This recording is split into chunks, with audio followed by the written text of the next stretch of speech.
The other aspect of my personal practice in Takapuna, because I lived in Devonport, was that within the first few months I arranged a part-time position just for an hour or two in the mornings at the dockyard in Devonport at the naval base.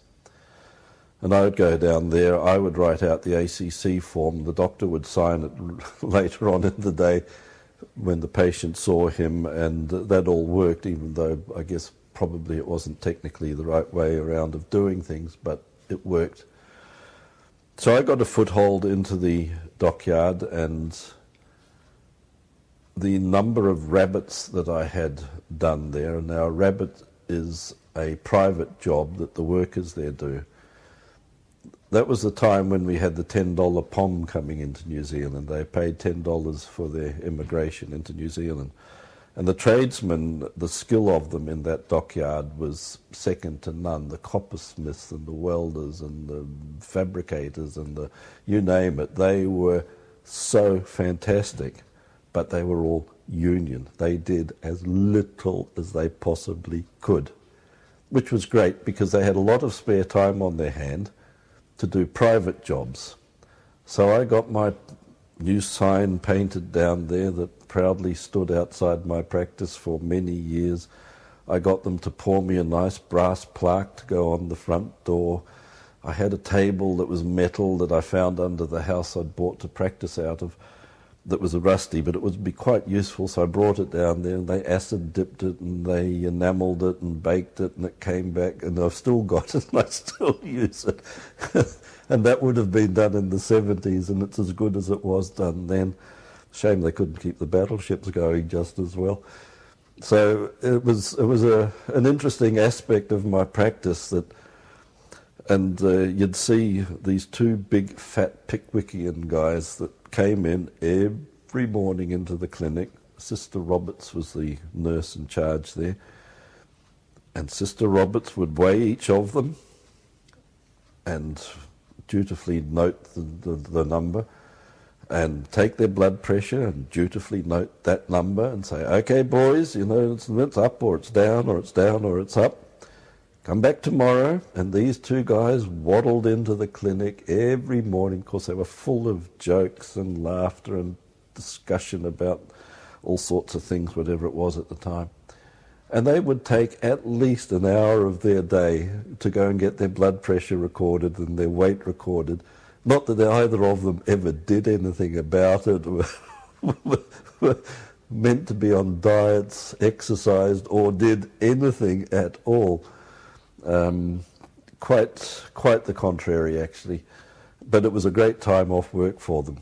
So this was another environment that I worked in that I guess I exploited to some degree, and got to know a lot of them. And from a practice point of view, it was open slather. It was in the treatment room. There was no question of curtains or anything like that. It was just get on with the treatment, and I learnt to work very fast. Whether that equated to very good is another question, but by God it was efficient. One guy would be taking his shoes off, the other guy would be putting his shoes on, and the guy in the middle I was actually treating. So it was certainly very efficient work. And that lasted basically my whole practicing life until about it was 13 years before I finished practicing.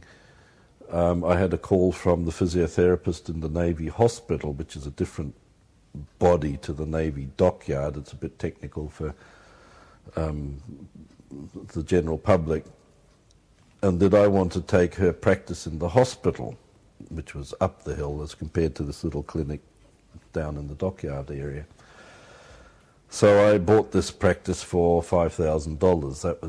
That was fair enough, and I went there 3 mornings a week initially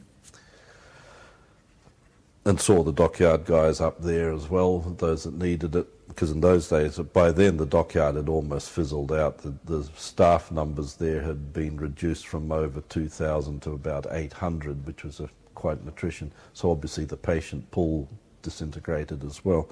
So this all fit quite nicely with the events of my practice. One of the things that I hate is shoes.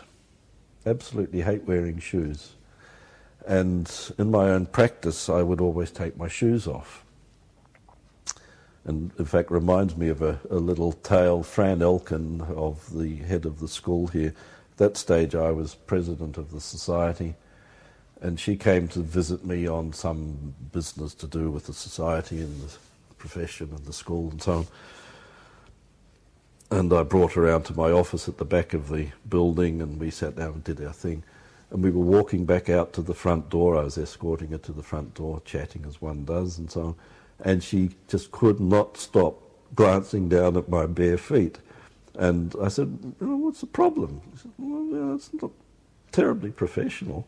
And I said, that's all right, I've got shoes. And one of my patients had given me 2 brooches of little pink boots, which I had pinned to my cuff on either side. So that was my compromise for wearing shoes as far as I was concerned.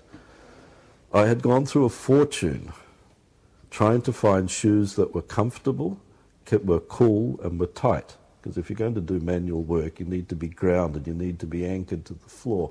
You don't want to be sliding around in loose slip-ons. I tried corduroy shoes, I tried golfing shoes, I tried, as I say, I spent a fortune.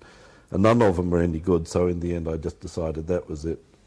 I come into work, I take my shoes and socks off, and I was the barefoot physiotherapist as far as that went. Didn't seem to offend anybody, and some remarked on it, but they were always positive about it. But then when I went to the Navy, which is where this story came from, of course I had to compromise, because the Navy has its fantastic dress code and spit and polish and shine, and so it wouldn't be proper. So I decided I'd just leave my socks on. I still took my shoes off at the Navy, but I padded around in my socks, and they always knew who was coming when they saw the socks appear or sticking out from a chair or whatever.